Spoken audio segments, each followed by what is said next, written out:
Muito antes da explosão da música pop dos anos 80, um cara com visual andrógeno, chamado Gary Numan, já surgia na TV inglesa, se apresentando quase como um androide. Frio e distante. E ele praticamente avisava uma nova geração. O futuro não ia ser só brilho e glamour. Ia ser frio, sintético e impossível de ignorar. E ele estava certo. Enquanto os integrantes da banda Duran Duran brindavam em iates sob o sol do Caribe, a Inglaterra Real estava no escuro. 1979, a então primeira-ministra britânica Margaret Thatcher assumiu um país à beira do colapso.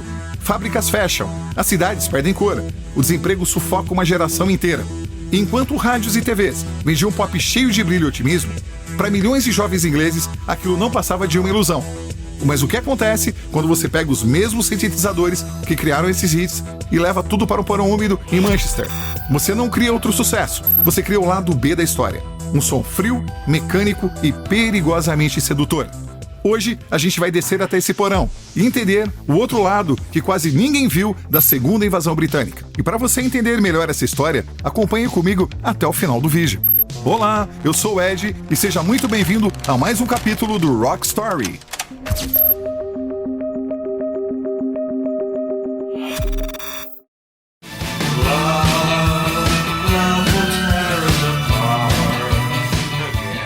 Tudo começa com o nome. Ian Curtis. O Joy Division era o som do concreto cinza de Manchester. Não era uma banda feita para sorrir em capa de revista. Era crua, seca e tensa. Em músicas como Transmission,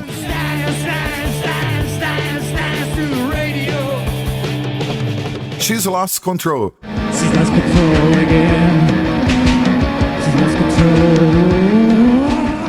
e Atmosphere,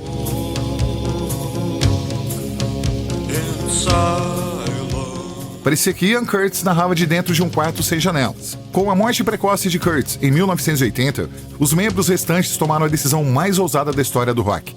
Viraram o New Order.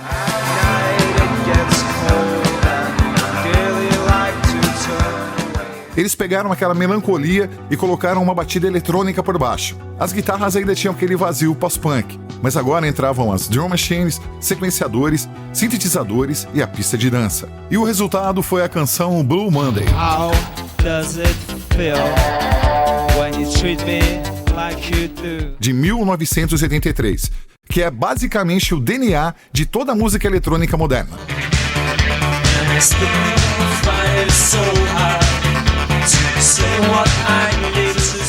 Nascida de um erro de programação, numa bateria eletrônica Oberheim DMX, ela virou o single de 12 polegadas mais vendido da história. O New Order provou que você podia dançar enquanto seu mundo desmoronava.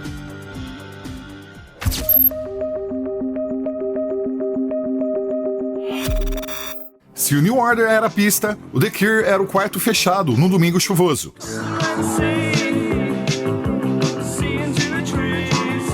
Robert Smith não criou só um visual com batom borrado e cabelos desalinhados. Ele criou uma linguagem, porque o The Cure fazia algo raro. Eles transitavam entre extremos, sem perder identidade. Aqui o som aperta, fica sufocante, quase claustrofóbico. No lado mais sombrio da banda, parece que não entra a luz.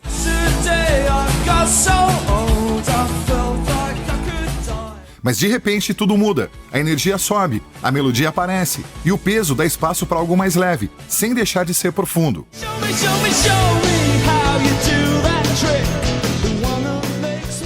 É aqui que eles viram o jogo. Eles provaram que a melancolia pode chegar ao topo, sem precisar sorrir para a câmera. E falando em gótico, as portas do castelo foram abertas pelo Bauhaus.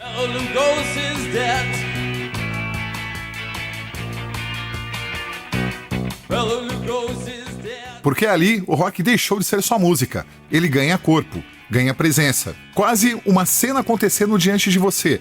Algo entre som e cinema. E logo depois, essa estética começa a ganhar forma.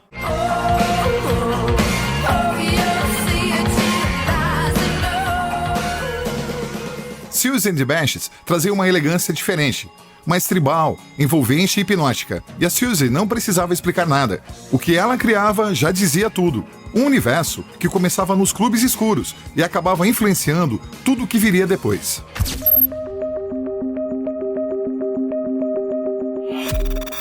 Enquanto isso, na Inglaterra suburbana e melancólica dos anos 80, a banda Depeche Mode seguia outro caminho. No começo era leve, quase ingênuo, mas essa fase não dura muito.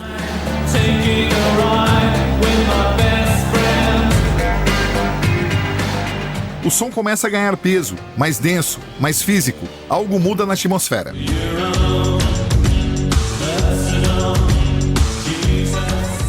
E quando finalmente chega Enjoy the Silence, o alcance muda de tamanho.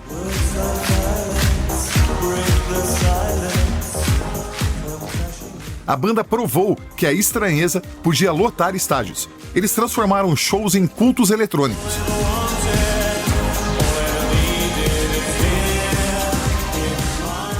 Não era mais música de nicho, era som de uma geração que encontrou beleza na solidão e força no ruído das máquinas.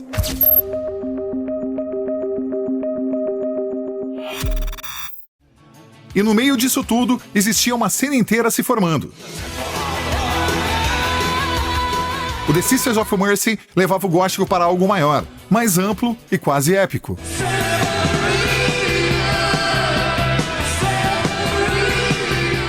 Dessa base, surgem outras variações. O The Mission traz um lado mais espiritual, mais aberto, sem perder a sua identidade.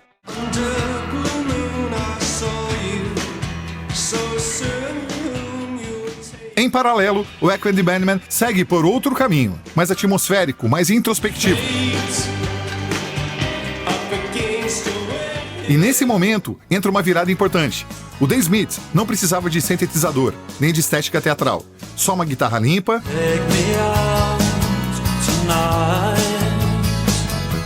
e uma frase que parecia sair direto de um diário, mais íntimo e mais direto. Outro tipo de sombra nos anos 80.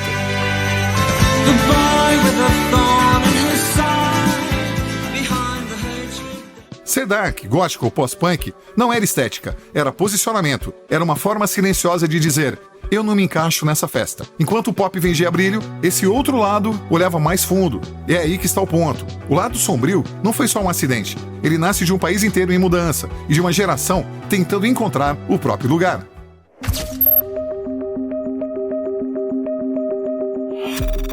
Essa outra invasão não ficou presa nos anos 80.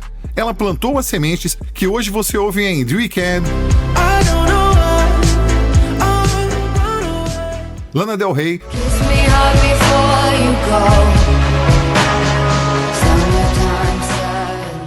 e na estética de Stranger Things.